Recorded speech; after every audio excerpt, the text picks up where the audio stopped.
myself as a monastic, for us, the Buddha isn't just a kind of a vague, enlightened sage who's sitting on a mountaintop somewhere and uttering profundities, right? He's the guy that you went to say, but that guy there didn't clean the toilet. And then he says, yeah, no, I did, but you left the bucket out. And then the Buddha is expected to resolve these things. The Buddha has gone to like literally the far end of samsara itself and realized full liberation from all conditioned things. And you're expecting him to resolve a problem about leaving water in a dipper in the toilet. One of the critical things that we're seeing today is the quite deliberate dismantling of a concept of meaningful dialogue and meaningful conversation. And the more that we can remain an island of sanity, like the more that the world goes mad, the more important it is that there be some sanity somewhere. And I apologize to the wonders of our mother goddess Gaia for describing her as a layer of slime on a bowling ball. The biggest problem with being with Bhante Sujato is there's never enough time because he's so cool. It's always so interesting listening to you. Friends, welcome to episode 23 of Vibe and Venerables. 1 hour of live Dharma and dialogue where you get to talk directly to a respected Venerable. I'm Meng, co-founder of Buddhism.net and your host. Our teacher today is a dear friend who I have been a huge fan of, Bhante Sujato. Bhante Sujato was known for creating Sutta Central, which is by far the #1 internet resource used by all of us who need to refer to the early Buddhist texts. I'm also a fan of Bhante for a second reason, which is that he is instrumental in re-establishing the order of fully ordained Buddhist nuns in his tradition. And he calls himself an anarchist. Bhante Sujato is also a respect. I know, right? Such a naughty boy. Naughty Bhante. Bhante Sujato is also a respected Buddhist scholar and founder and abbot of Lokanta Vihara. In person, he's just really smart, very learned, very kind, and very funny, and he's just like awesome. That's a one-word description of Bhante. He's awesome. So the topic today is conflict, not Kellogg's conflict. So it turns out that in life, even when you stop looking for problems continue to look for you. So even the Buddha had to deal with conflicts after his full enlightenment. How did he resolve those conflicts? And what can we learn from it? This is what Bhante will be teaching us for the next 4 weeks. And as usual, Bhante will speak for roughly 30 minutes and then answer your questions live. And again, as a reminder, this session will be recorded and uploaded onto YouTube later. If you are comfortable doing so, we'd like to invite you to turn your camera on so that Bhante can see all your lovely faces on the screen in front of him. With that, dear Bhante, can we begin by asking you to start with a prayer? Sure. Thank you so very much, Meng. And that's a very embarrassing introduction. But anyway, thank you. Welcome to everybody who's here. This was the edited version. Welcome, everyone, and special welcome to Venerable Ju Wei. Great to see you here, Venerable. Are you down in Wollongong at the moment?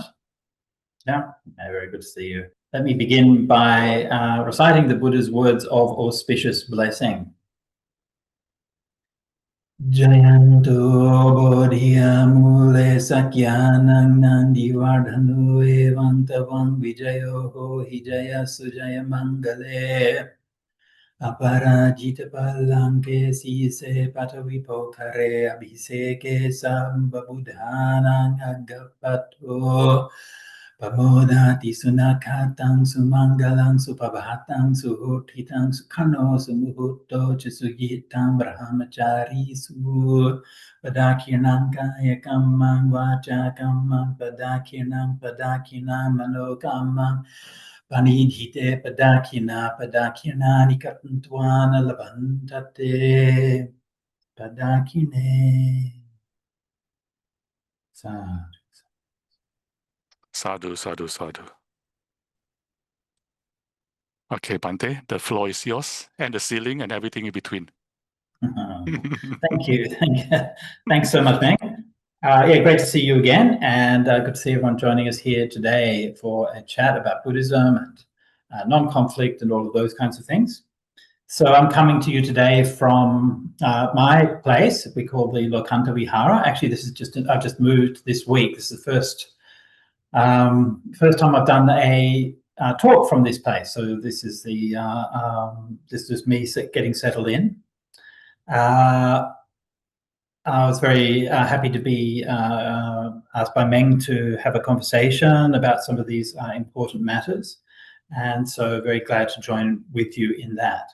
So here in where I am, in the city is called Parramatta, and the Aboriginal name is Paramadagal. So Parramatta is from the Aboriginal word Paramadagal, which they believe means the place where the eels come to lie down.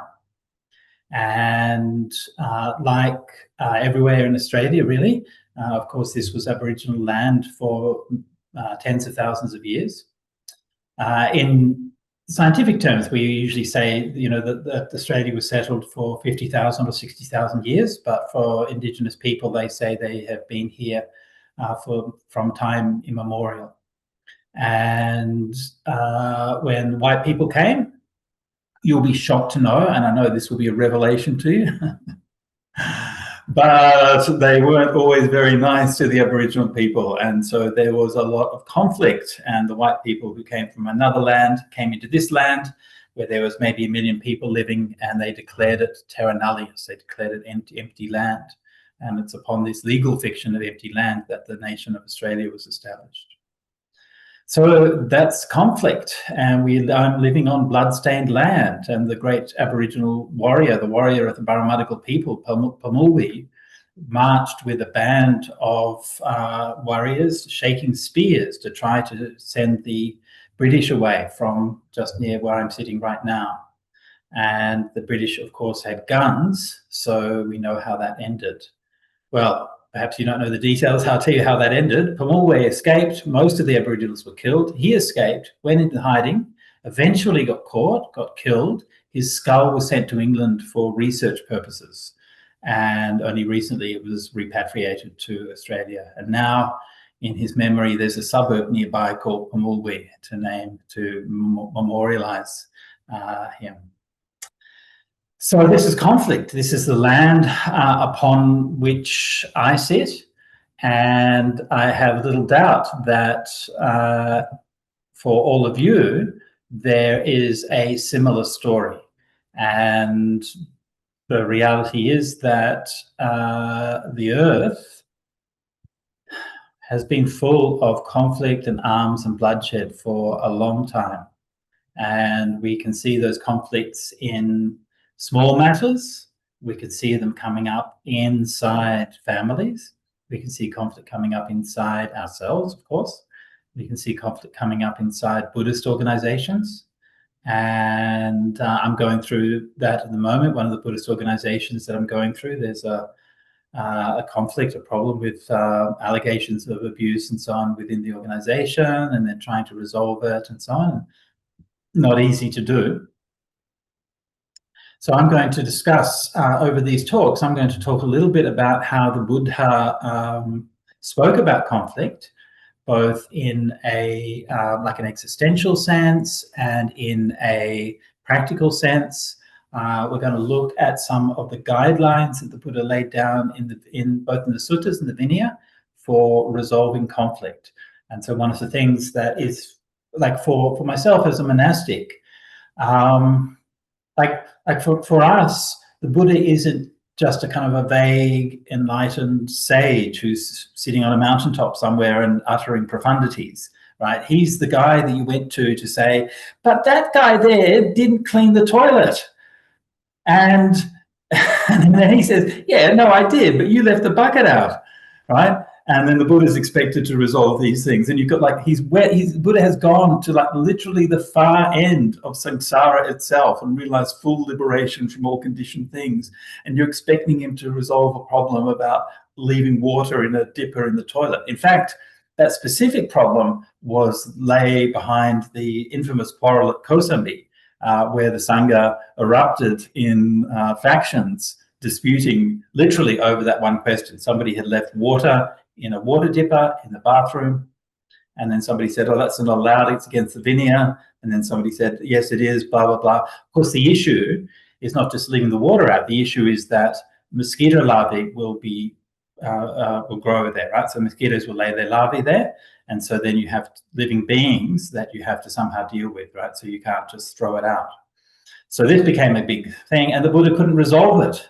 The Buddha was trying to get people to see each other's side, trying to get them to negotiate, and they said to him, don't you worry about it, we'll sort this out, you just go off and do some nice meditation. All right? And eventually the Buddha was he's so disillusioned that he just left and wandered off into the forest and went to, in the famous episode, he went to see the monks living in harmony. We might look at that sutta a bit later on. So this has a very important lesson. Okay, lesson number one, you can't solve every conflict. We have many conflicts in the world, and lots of people think that they have the answers to everything, right? But even the Buddha himself couldn't resolve the conflict in his own community when he was there himself, right? So let's moderate our expectations. And it isn't always possible to solve problems. You can have all of the best procedures, all of the best rules, all of the best precedents, and so on and so forth. But if there isn't the good faith and the goodwill among the participants, then at the end of the day, sometimes you just have to pick up and go out. So when you do that, remember that you're following in the footsteps of the Buddha also, who sometimes just gave up and ran away, and that's okay.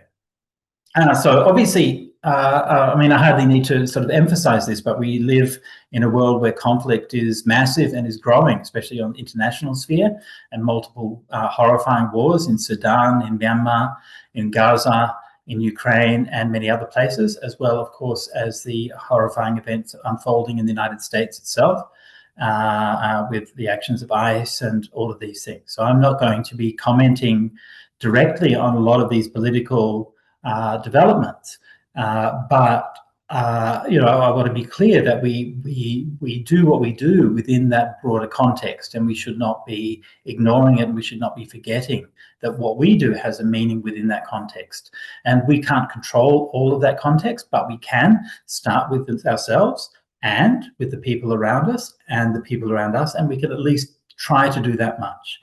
And the more that we can remain an island of sanity, like the more that the world goes mad, the more important it is that there be some sanity somewhere. So let's at least try to do that, and let's try to be a refuge for others, to be peaceful amongst those who are in conflict. So during the course of these talks, I thought I might reference a few of the key passages in the suttas and the Vinaya on conflict. And I thought I would start with one of my favorite little suttas. And this is the Sutta Nipata number 4.15. I'm going to pop this into the chat if anybody wants to look at it in their own browser. And so this is the Attadaṇḍa Sutta. And this is to my mind, an extremely interesting text. Why? Because it gives the Buddha's own account of how he went forth. And I think that really the significance of this has largely escaped both the Buddhist community and scholarship, as far as I know. We're all familiar, or hopefully we're all familiar with the legend of when the Bodhisattva was being kept in his palace by the king, and then he went out and he saw the old person, the sick person, the dead person, and then he saw the sadhu, the wandering mendicant, and then went forth. And this, of course, is a legend. And so because it's a legend in a late text that almost certainly didn't actually historically happen, therefore that's what everybody will teach you, and that's what everybody knows. Whereas this text, which was told by the Buddha himself about his own going forth, and which in very likelihood actually gives the story of how the Buddha went forth, is almost unknown to pretty much every Buddhist. It's completely ignored. Even in Meng, I'm sure you're familiar with Nyanamoli's Life of the Buddha, right? Classic text. He assembles a lot of the Pali Canon text and so on for it, and it's a great text. But even he omitted this text, right, in his compilation. Anyway, okay, so the Attadaṇḍa Sutta, taking up arms. Peril stems from those who take up arms. Just look how people conflict. I shall extol how I came to be stirred with the sense of urgency. I saw this population flounder like fish in a little puddle. Seeing them at odds with each other, fear came upon me. The world around was volatile. All directions were in turmoil. Wanting a home for myself, I saw nowhere unsettled. Yet even in their settlement, they were at odds. Seeing that, I grew uneasy. Then I saw a dart there, so hard to see, stuck in the heart. When struck by that dart, you run round in all directions. But when that same dart has been plucked out, you neither run round nor sink down. So this is the introduction to the Attadaṇḍa Sutta, and it goes on to give the teaching or give the training about how to live so as to be able to pull out that dart of craving. But that's the biographical portion of it. And I think it's a really interesting context. Just to sort of comment briefly on the sutta itself. Peril stems from those who take up arms. Just look at how people conflict. So we know that that Siddhartha was born in the Sakyan Republic, and that he was from the Kshatriya clan, one of whose roles, they were essentially the governing clan, and one of their roles was to be the warrior class and so on. And so he was seeing that conflict through his eyes as being like, that's his people, like that they were the ones who were fighting. He's part of that warrior caste. And so his sense of urgency, I find it's very interesting that his sense of urgency doesn't come from either that kind of legendary story of seeing the four signs, nor does it come from particularly like a philosophical or existential or even reflective place, right? It's not actually, the initial source of it isn't from seeing his own suffering. The initial source is from seeing the suffering in the world around. Which again, I think is really interesting. I saw this population flounder like fish in a little puddle. Yeah, it's a very powerful image. Yeah, and it's how do I put this? Like existentially, it reminds us of how close we are, right, to chaos. How close we are to starvation, how close we are to thirst, to homelessness. Yeah, each one of us thinks that we are safe and secure with the things that we have. I'm staying here in the new Lokanta Vihara, the Nava Lokanta Vihara, and it's nice. I'm really happy that I can stay in a nice place. But just like that, any one of us could be homeless. Any one of us could be taken off the streets, or we could lose all our money. These things happen all the time. And so we think we have a sense of complacency around our own kind of security, and yet the reality is that we can be gone at any time, and that doesn't just apply at an individual level, it applies to us as a species, it even applies to life itself on the planet. And then life itself exists in a, like life is like a thin layer of slime on a bowling ball. That's it. That's life on Earth. Like you go down like 10, 20 meters or something underground, and then whatever it is, I don't know, 100 meters or something in the air, and then that's it. And around the surface of the Earth, most life is on the Earth or in the oceans, and then that's it. That's it. And then you go into space. And here's the thing about space, like it's really, really big. And unlike I was falsely given the impression from a upbringing of Star Wars and Star Trek and Asimov and Arthur C. Clarke and Ray Bradbury, I was given the false impression that we would have faster than light travel and warp drive and all of those kinds of things, and we'd be flashing around the universe. It turns out that the speed of light is not a suggestion. And it is a fairly kind of hard rule that just sits there. And in all likelihood, this is all we will ever have, right? But maybe somebody will find some exotic physics and get beyond it, whatever, I can't say. But in all likelihood, this little layer of slime on this one rock orbiting this particular sun is all we have and all we will ever have. And so we are all stuck like those little fish floundering in the puddle with just a tiny bit of water in the bottom. And we convince ourselves that we are abundant, yet we are just around the corner. So there's like this anxiety, and I think this is obviously one of the main drivers of conflict, because we are underneath, no matter how wealthy we are, we know that can all be taken away from us. Okay, so seeing them at odds with each other, fear came upon me. The world around was volatile, all directions were in turmoil. I mean, it's interesting, you think back like 2,500 years. I mean, what have they got to fight about? You know, I mean, there's not that many people. There's like forests everywhere.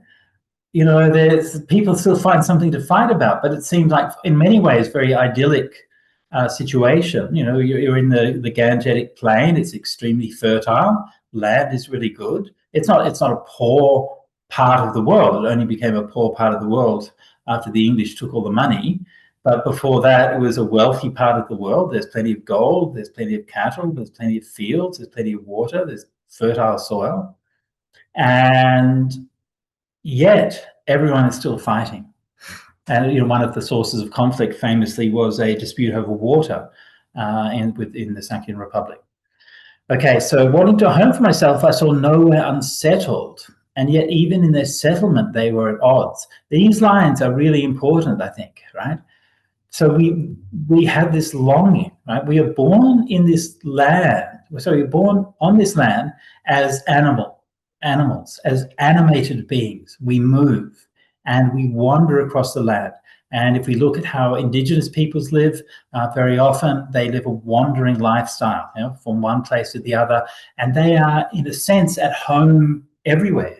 Like if your home is nowhere, then your home is everywhere. And if you can learn to be at home with the streams and the bushes and the trees, then you can be at home anywhere. But we have taken a different path, and we have wanted to find some place that we can settle down in. And that means that we have that place and someone else does not have that place, right? So now we're talking about property rights and the conflicts that come from that. This is also discussed in another sutta, the Attadaṇḍa Sutta, which we might get to discuss later on. So even in their settlement, so we've now found our place of safety, right? Our refuge from all the ravages of the world and all of those things. We got everything we want, and still we keep fighting. It's crazy. What are we fighting about? It's nuts. Yeah. And somehow we are kind of driven by this thing. And it's not because we don't have enough food. It's not because we don't have enough water or place to stay or any of those things. Why is it? And so this is where the Buddha was then, or the Bodhisattva at that time, was driven to that reflection and that insight to say, actually, it comes from in here. Now, the ultimate source of conflict comes from in here. The reality is that this world that we live on, and I apologize to the wonders of our mother goddess Gaia for describing her as a layer of slime on a bowling ball, okay? Because yes, she may be a layer of slime on a bowling ball, but wow, what a magnificent layer of slime she is, and how incredible and how abundant nature is. And for all of the things that we've done, I mean, think about it. Think about all of the ravages that humanity has made in nature, right? All of the deforestation, all of the burning of fossil fuels, all of the everything, all of that stuff. Still, we have air to breathe, and we have water to drink, and plants grow. I mean, if I was nature, I'd be on strike. I'd be like, okay, I'm looking at all the seeds. Okay, stop, no sprouting. Okay, we want to get some terms from humanity, and we're going to make a deal. But no, Mother Nature is luckily much more generous than I would be. And so she just keeps on giving and giving and giving. So this isn't really the problem, and there is an abundance on this earth. Even though we have so many people, still there is an abundance for everybody. There is an abundance of air, an abundance of water, an abundance of food, an abundance of all of the things that we really need. And yet we find ourselves in perpetual shortage. And that is driven by craving, driven by greed, hatred, and delusion, and driven by the systems which are built up on top of greed, hatred, and delusion in order to justify it and normalize it and enable it. So the Buddhist path gives us a way of practicing with contentment in order to be able to start to let go of these things. When we start to look at them, we can start to transform the ways in which we relate to those things of the world. So I'll just talk a little bit more about those trainings as it describes in the Attadaṇḍa Sutta. So I'm going to continue with the Attadaṇḍa Sutta. I'm not sure if I'll get through all of them. Mostly it goes on to talk about pretty straightforward Buddhist ethics and practices, but let's just begin. So whatever attachments there are in the world, don't pursue them. Okay, number one, no attachments. Work in progress, okay? But this is something for us to strive for, right? We live with things. We have to have things in the world. It's all right, but we are aware of it. Don't make sure you let go of those things you can let go of. Live with less if you can live with less. If you need something, you need it. It's all right. The Buddha didn't say you can't have anything, but just reflect on it and have those things that you need. Having pierced through sensual pleasures in every way, train yourself for extinguishment. Be truthful, not rude, free of deceit, and rid of slander. Without anger, a sage would cross over the evils of greed and avarice. So here the Buddha is giving some guidance on right speech. And I won't go into this kind of too much, but the function or the role of right speech in a Buddhist context is not simply to avoid lying, but is to create a community founded on trust and on truth and on meaning. And one of the critical things that we're seeing today is the quite deliberate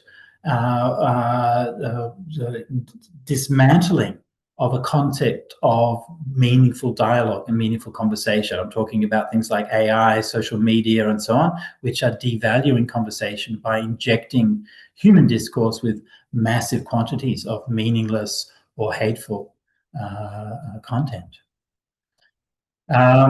Prevail over sleepiness, sloth, and drowsiness. Don't abide in negligence. A person intent on quenching would not stand for arrogance. Don't be led into lying or get caught in affection for form. Completely understand conceit and desist from hasty conduct. Don't relish the old or welcome the new. Don't grieve for what is running out or get attached to things that pull you in. Right? That's a nice one. Don't relish the old or welcome the new. Don't grieve for what is running out or get attached to things that pull you in. And so these are always reflections for whenever anything happens. Whenever anything happens, we know that whenever we have a new cup of coffee, that's nice. Yes. Now it's getting cold and my coffee's, I'm just having the last sip of it. It's okay. If we reflect on it, we understand it, then you don't worry about it too much. Yeah? It's nice. It's a nice cup of coffee. There you go. That's all. This verse I really love. The sage never strays from the truth. The Brahmin stands firm on the shore. Having given up everything, they are said to be at peace. Yeah, I love this verse. Yeah, the sage never strays from the truth. The Brahmin stands firm on the shore. Yeah. Having given up everything, they are said to be at peace. So I won't go through the rest of all of that teaching, but I will just say the last verse. The last verse, a sage doesn't speak of themselves as being among superiors, inferiors, or equals. Peaceful, rid of stinginess, they are neither ditching nor taking up.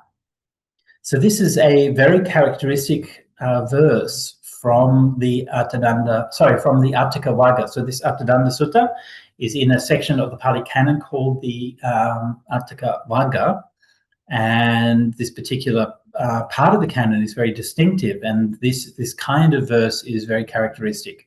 So first of all, we have the idea of the sage, the Muni, who is a very prominent figure in this part of the canon. They don't speak of themselves as among superiors, inferiors, or equals. So these are the three forms of conceit, right? So I'm better, I'm worse, I'm equal to. And we find these three kinds of conceit throughout the canon, but they are emphasized in the Atthika Vagga a lot. So conceit is not just I'm better than, but also I'm worse than, right, which is the inverse, and I'm equal to, right? That's a tricky one, right? Because we like to think that everyone's equal, right? But when we're thinking, that's also a subtle form of conceit. We can talk about that more later, right? But I mean, just to sort of distinguish, there's a difference between thinking, the point here is not to say that we shouldn't treat people equally, right? Buddha's not saying we don't treat people equally. He's saying that when we think of ourselves as being equal, we are measuring ourselves and comparing ourselves to others, and that's where the conceit comes in. It's not about how you treat people. Peaceful, rid of stinginess, they're neither ditching nor taking up. I'm not sure about that phrasing, neither ditching. It's a good phrasing, but I'm not sure if it comes across in translation. So they have this kind of idiom in the Atthika Vagga, which I think has often been misconstrued by scholars. Basically, the idea is that for an enlightened person, they're not letting go because they have already let go. Right? And they're not taking up because they're rid of attachments and grasping. And so we use this kind of language. They're neither putting down nor taking up. And so some people are saying, well, you know, that means it's, you know, beyond dualities and so on. People have a lot of interpretations of this language.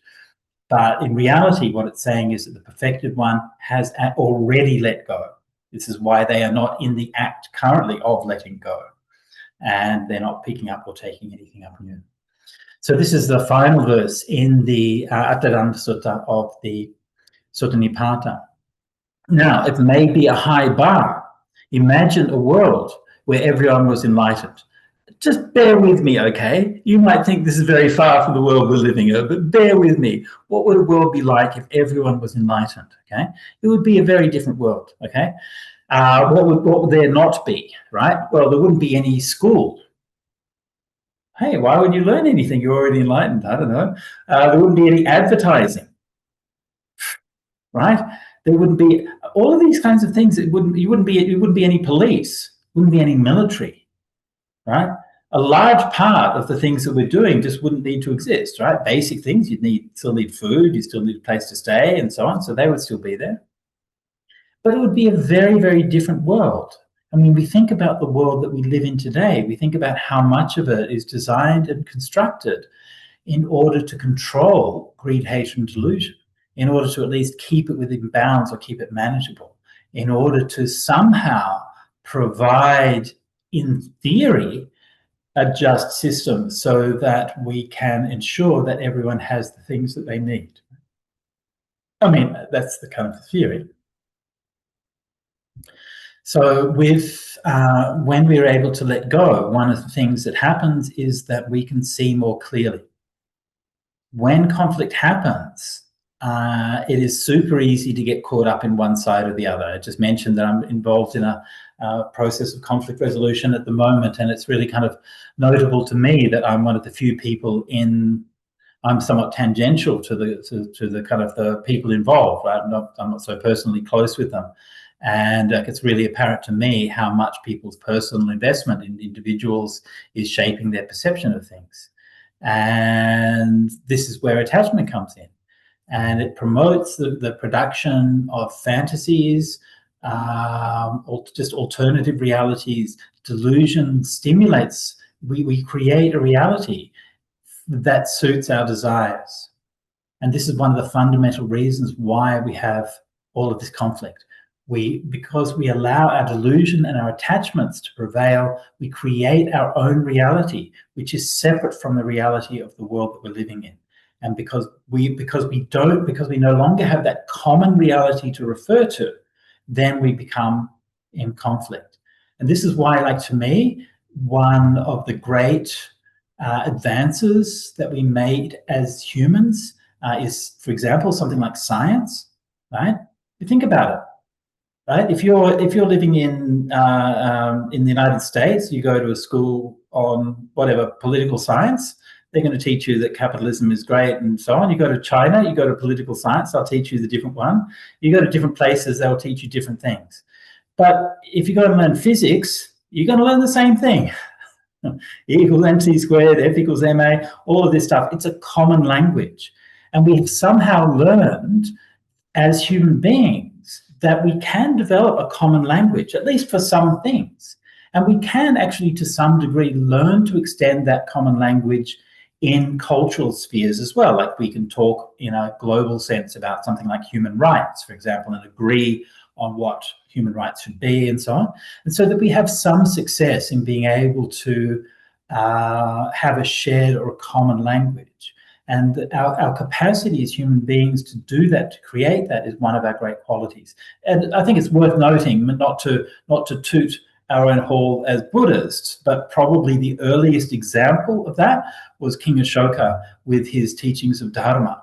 So in India at that time, many different people, many different religions, many different races, many different languages. India is incredibly diverse. And he united the whole of India, and his moral teaching was based on the idea of dharma, which didn't mean exactly like the Buddha's teachings, but it meant the moral values which were at the core and which were common to all of the main religious movements in India at that time. So things like non-violence, generosity, and protecting life and truthfulness and so on. And these were things that he promoted at the center of his teaching as Dhamma, as a universal moral language in order to unite people. And so that's really probably the first example. I don't really know. It's probably unhistorical to make that argument, but it's certainly one of the earliest examples of a development of a universal moral language. So this, I should probably stop talking now and hand back over to Meng. We can maybe have a bit more of a chat. But this to me is like one of the key things that we need to find.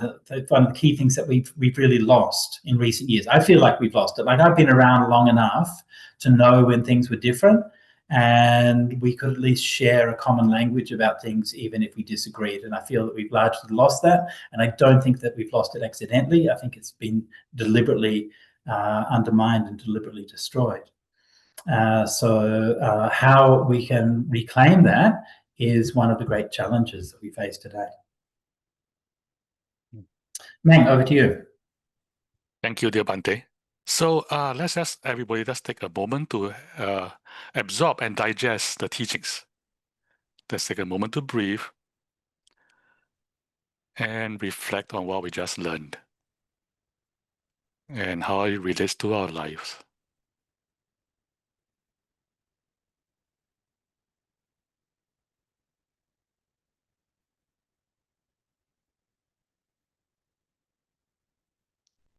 And thank you.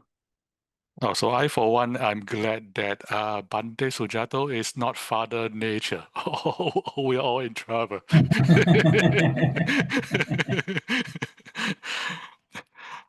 Absolutely, yeah. No soup for you. Yes. So now let's begin our discussion. So my friends, if you have any questions for Bhante or any reflections you want to share with Bhante, you can use the hand raising function in Zoom, and then I'll invite you to unmute yourself. So while we're waiting, Bhante, I have a question. Please. So I learned some fascinating stuff today, and then maybe I think in the next few weeks you'll be talking about this, but I'm kind of a practical person. I'm an engineer. I mean, I was an engineer. Yeah, I mean, in my defense, I was young. I needed the money. But No. Let me say, okay. Engineering is a noble profession, and engineering seriously is what I'm not necessarily saying that computer engineering is real engineering. Is that true? Anyway, but engineering. My degree says it's real. But seriously though, when I was talking about that idea of like a common language, right? I mean, Yes. through engineering, we have a common language, and you can go anywhere in the world, and people know how do you put up buildings so that they won't fall down, or how do you design a computer system to do something or something like that. And so it actually does form another kind of common language. And I think the reason why I mentioned that is because I think we often underappreciate that. Like, you can have a it's easy to focus on those things that modernity is dividing us with, but there's actually a huge amount that it's also reconciling and uniting us with as well. Well, by the way, before I ask my question, I want to say this to the audience. People might think, I mean, those of you not familiar with the old early Buddhist texts, you might think that the story Bhante told in the beginning maybe it's a joke or exaggeration. It's not. Somebody actually went to the Buddha and said precisely that guy, that monk, did not clear the water. And they actually had an argument, and there was a split in the community on that issue. And the Buddha did try to intervene, and they actually said that to him. They said, please go abide in your own calm, pleasant abiding. They actually said it. Can you imagine? Yeah. Can you imagine? I know. I read it myself, and I said, like really? So it did happen. It was no exaggeration. And so my question, Bhante, is there anything practical that we can bring home today? I'm sure you'll cover in the next 3 weeks, but today when you go home, like, what can we learn about conflict resolution or dealing with conflicts that we can already deploy? Well, look, I mean, personally, I think in the Attadaṇḍa Sutta, the first line, Attadaṇḍa Bhayang Jātaṃ, right? Fear comes from taking up arms. So this already is a very important thing. I had a couple of friends here just yesterday from visiting from the city of 10,000 Buddhas. And which I'm sure you're familiar with in California, and very nice monastics. One Buddha here, so 9,999 to go. But yes, I'm familiar with those guys. And two very good monastics, and they're setting up they want to set up a forest monastery. Where is it? Just south of the Bay Area. I can't remember the name of the place. Anyway, Santa Cruz, right? It's around there, yeah, exactly, yeah. Where we're staying, yeah. So anyway, so we were just kind of talking about these things, and look, I couldn't help it. All right, forgive me, I'm an Australian, I can't help it, I'm a larrikin. But they were saying things like, "Oh, it's really interesting, it's really different here. You can walk around the cities and feel safe." And I'm like, "Yeah, we're a civilized country. We don't walk around with guns all the time." Right? And that's the reality, isn't it? People say, "Oh, getting guns for self-defense," but all of the statistics show that if you have guns, you're more likely to be shot. I mean, that's the reality is that it creates the danger.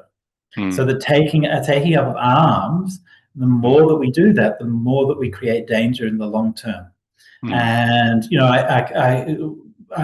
my mother was born. My parents were born just before World War II, so their earliest childhood memories are of American soldiers or soldiers stationed in Geraldton or something like that. Like, my mum used to, when she was a little girl, she used to like the American soldiers because they would give her chocolate bars, and it's one of the first memories she has.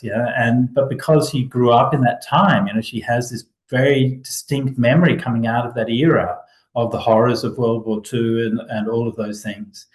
And I really feel like we're kind of now losing that. We've gone far enough along that we've forgotten about just how devastating modern warfare can be.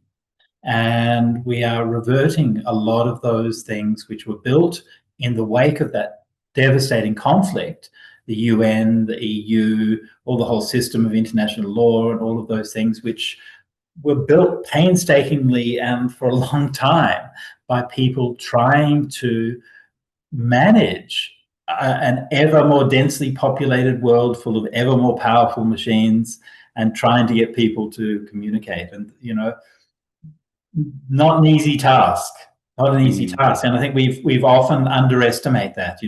The reality is, until the Ukraine war, there's still, Britain and France haven't fought each other since World War II. But that's pretty good. That's unusual, historically speaking, and these things are starting to break down. But the fact that they're breaking down to some degree now doesn't mean that they don't work. It means that they can be imperfect and they need further work. But we do know how to create peace. Peace isn't something that just happens, it's something that's built. And so very often the people who are building war machines will say we want to maintain the peace, which is actually eluding the role of those people who are actually building peace every day, who may be diplomats, but it's not even just diplomats or NGOs or whatever, it's people on holidays who are meeting people in foreign lands and making friends with people in different places. It's business people who are importing products and making connections with somebody on the other side of the ocean, you know? And all of these things are like creating and forging peace on a daily basis. And we shouldn't like relinquish the role of peacemaker to the makers of the machines of war. That's right. Yeah. So that's the Attadaṇḍa Sutta, and so this is one thing. And the other practical thing I think from that is like the idea of the settlement. Actually, this was quite a this took quite a lot of research actually, because the forms of the words are quite tricky in Pali, and I don't think that previous translators actually caught the nuance of this quite well. But it actually uses two different forms of the same verb. So they said, first of all, I couldn't find anywhere to settle, and then even in their settlement, they continue to fight. And that kind of idea, it really struck me when I realized that, oh, that's what the Buddha was saying, that there is this real paradox about how we settle. Like we think we have a place of safety. You're probably familiar or probably heard of what's his name, Fukuyama's book, where he talked about the the end of civilization or the end of history in the 90s, and he copped a lot of flack for that book. But actually, he wasn't really kind of so much of a triumphalist book. I haven't read it myself, but according to commentary on it that I've read, his main point he was saying is that when you feel like you've won everything, you're going to end up fighting yourself. If you're not careful, you're going to end up consuming yourself. If you have a society built on the idea of conflict with the other, you either have to develop a society which is built on non-conflict, or once you win the conflict with the other, you're going to consume yourself. And I think that definitely would be better. Yeah. So that's something that I reflect on a lot, actually, that even in their settlement they fight. And you see that on small levels as well, right? See that like families, you see that, if you finally got all the things you wanted, you've got your nice home, you've got everything, and then you sit down and then you just start bickering and fighting about meaningless crap. And look, not just families, and monasteries as well, I can tell you. And a funny thing, I've noticed this kind of funny thing about monasteries. Like I've been to monasteries where they say, okay, no politics. Can't talk about politics. Okay, get that, fine. All right, fine, we won't talk about politics. I understand, right? But then they're always talking about these like petty monastic politics, right? It's not like politics, right? But it's all monastic politics all the time. And I'm not sure that that's an improvement, but anyway. So, So, but I think there are things we can do, right? There are practical steps, and they're not mysterious and they're not unknown, but they need to be made, and we need to be disciplined, and we need to be careful, and we need to be consistent in order to create them. Thank you. That's very useful. Yes. Oh, by the way, I'm reminded of the time when Gandhi was asked what he thought of Western civilization, and he said it sounds like a great idea. Right? Yeah. Okay, we have a question from Dr. Chang, and then after that, Lynn and Brett. Dr. Chang, please unmute yourself. Dr. Chang. Yes. Hello, Bhante. First, thank you so much for creating time to teach us, and also for founding the Sutta Center website, which is extremely useful. Thank you so much. It's my absolute pleasure, and I'm so glad that I was able to make something useful for you. I have two quick questions. Please. So one is, So please forgive me if you already mentioned, but I just couldn't catch because I'm learning English. Sometimes I miss many things. Ah, I am sorry. And my Australian accent must make it very hard, right? Sorry, everything you say is upside down, Bhante. No, I'm kidding. It's an Australian joke. Please don't fire me. Please continue, June. So my first question is, you mentioned why we lack petroleum. One of the the reason is greed, hatred, and ignorance. Right. So I can easily understand it's because of greed, and also greed is basically arising from ignorance. So I Right. understand this too, but I was wondering why you said it's also out of hatred. That was my first question. Okay, so let's stop there before you go into the second question. So the beginning of the question, I missed the first line you said. You said when we were talking about, what was it? You said we lack petroleum because of our greed, hatred, and ignorance. We lack petroleum. Is that what you're saying? Lack of petroleum, no? Is that what I Maybe it could be said? my misunderstanding. Lack. We don't have maybe- enough petroleum left because of our okay. Yeah, I mean, I think I was right. ignorance. I mean, right. I think I was probably saying that there's like abundant resources, right? I mean, even like fossil fuels these days, we think fossil fuels are obviously very harmful, but also very useful, right? And if we had used them in moderation, then it would have been great. But yeah, we didn't. So we're here. But yes, as you said, greed, because we always want more, right?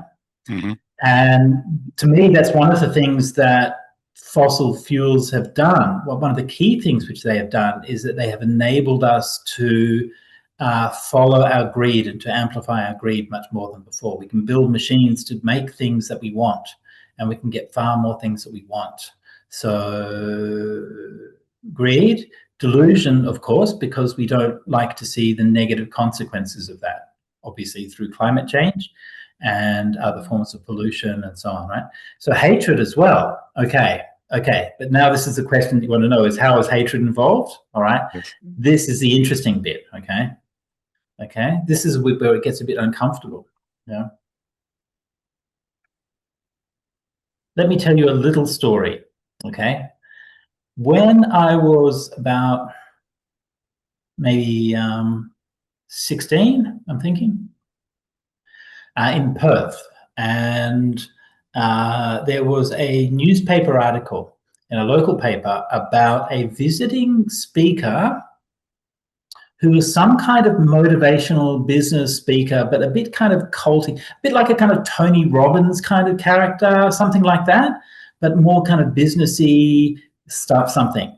And like this kind of stuff's probably a bit passé now, but in Perth in those days, this was fairly new that somebody would come and do that. And so they wrote this article about this guy, and they described what they'd said. I can't even remember who did it, but it was a good article. It's very reflective and very in-depth. But the thing that I always remember about that article was that this guy who was telling everybody, get out there, make money, be successful, win, beat the other guy, all of that stuff. And he said, but you know, you can have all of those things. You can have your nice house and your nice car, you know, all of those things, but you still haven't really made it. You still haven't really won. He said, if you want to really put a cap on it, you want to really make sure that you know that you've won, you have to get in your brand new Mercedes and you have to drive to the poorest suburb and you roll down your windows and you slowly drive along the street and you see all of those people who are homeless, all of those people living in the worst houses, and you say to yourself, I made it and you didn't. And until you know that you made it and they didn't, you'll never really appreciate the success that you have. You'll never really be a successful person. And this encapsulates something very, very meaningful about the growth and the accumulation of wealth. It's not just that I want to have it, it's that I want others to not have it. Yeah. If we think of the world and the earth's resources as finite, then it's kind of always like that. If I have something, then somebody else can't have it. If I own a piece of land, somebody else can't have that piece of land. And so that cruelty, that desire to wish harm and suffering upon others, is actually a very real motivation in what people are doing. It's usually hidden, right? I think one of the things that has become apparent in, particularly in the political developments in the US in the last several years, is how much cruelty is involved. And that's actually become kind of a cliche, that cruelty is the point. But it is very true. And it's the sheer exercise of creating harm and hurting others is in itself gratifying, independent of whether it actually achieves any goals. Yeah. So yeah, unfortunately, that's the kind of the dark side of human nature, right? But it is there. Yeah. Yeah, thank you so much. Thank I know, you. like, Lynn please. and Brett has a question, so maybe I will just. No, Chan, please let me know your second question you had while you're here. Come on. Meng, is it okay? Yeah, okay. Let's make it fast. It's okay. Yes.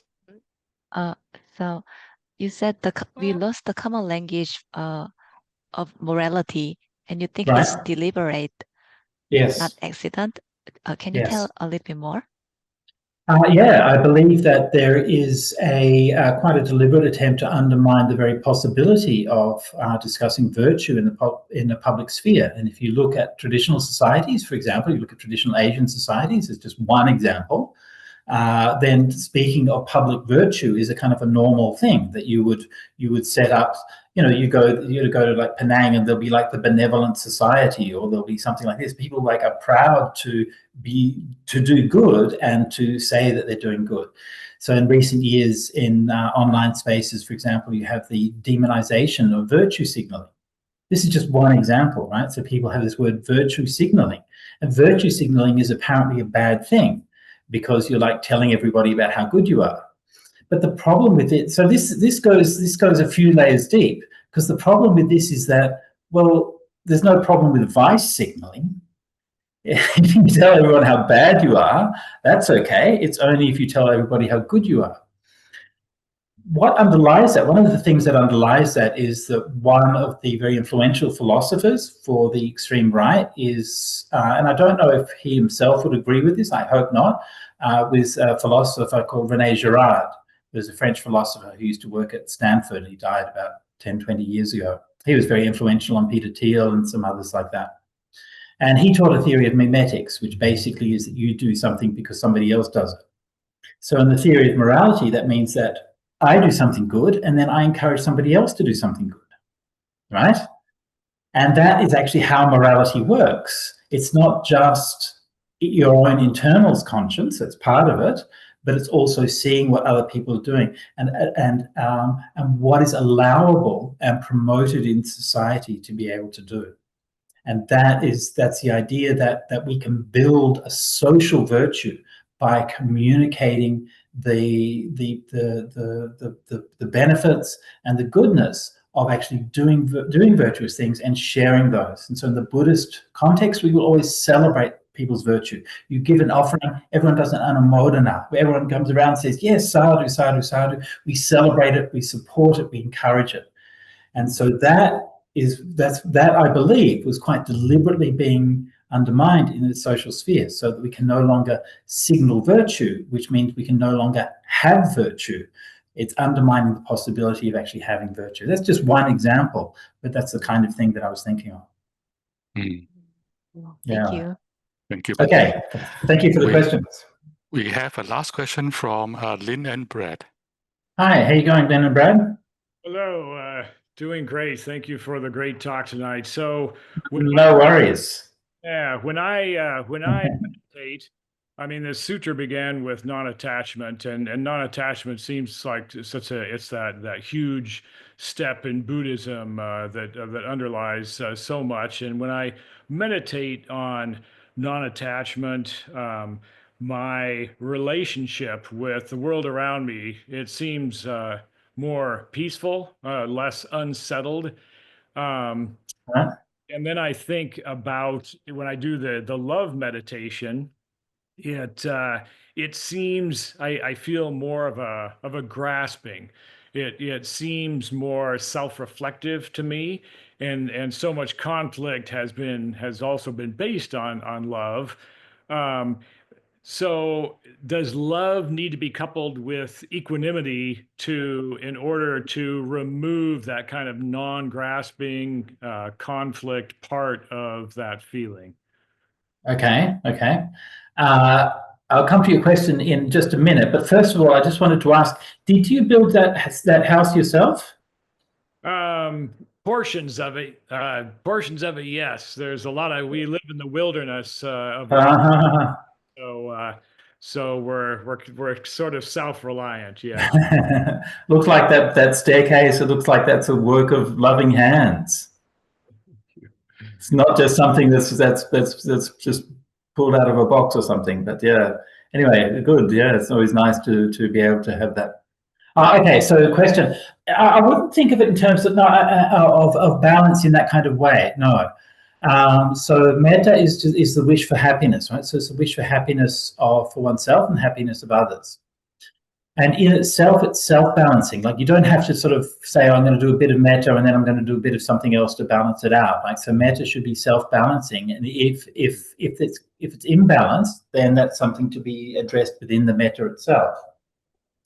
Remember that the great simile for metta is the Buddha said, is just as a mother loves her only child. In the same way, you love all beings, right? So it's not about eulogizing that personal attachment. Like, the Buddha almost takes it for granted that there is that great love of a mother to a child, and saying that's what we need to learn to extend that to all beings. So that's not something which is an imbalance that needs rectifying. It's actually, that's what the path of practice is. So when we begin that, yes, our metta is based on love for ourselves, love for our loved ones, and we can start with doing metta for them. There's nothing wrong with that. There's nothing impure about that. The wish for one's own happiness and the wish for happiness of others is itself intrinsically pure. And if you can have that wish, even if you don't have yet all love for all sentient beings, right? But if you have the love for yourself and for those who love around you, it's already pretty good for a number of reasons. One reason being that kind of love is not a selfish love. And it's not based on, I love you because you make me feel good, right? That's selfish love. I love you because of what you do for me, right? You gratify me, you give me the things that I want, you tell me how handsome I am and all of those things, and that's why I love you, right? But you actually love somebody for that pure motive. So even if it is still somewhat self-centered and somewhat attached, right? That's okay, because that's where we're starting from, and we acknowledge that, then we keep going, right? So the practice within itself will then expand to all sentient beings. That makes sense? Makes imminent sense. That's very well stated for me. Thank you. No worries. Thank you, Lynn and Brett. Thank you, Bhante. Unfortunately, that's all we have time for. So this is the biggest problem with being with Bhante Sujato, is there's never enough time, because he's so cool. It's always so interesting listening to you. But unfortunately, our time is up. But good thing, Bhante will be here for 3 more weeks. So don't miss him for the next 3 weeks. So for now, my friends, let's bow to our teacher. Thank you so much, Bhante, for being with us. Friends, this recording will be uploaded on the YouTube, Buddhism.net YouTube channel. Like, subscribe, tell all your friends. If you're inspired to practice dana or generosity towards Bhante Sujato, please donate directly to Sutta Central. We will be sharing the link by chat and by email. Oh, by the way, Bhante is having a birthday in, 2 or 3 days. So don't be shy to practice extra generosity, because it's his birthday. We did discuss this. I was afraid if I discuss this, he will say, don't say that. Well, thank you so much for that, Meng. That's really kind. Meng, also something we didn't discuss is this is the Pervasiveness project we just completed with Sutta Central. So these are the printed books. You can see the full set up here behind me.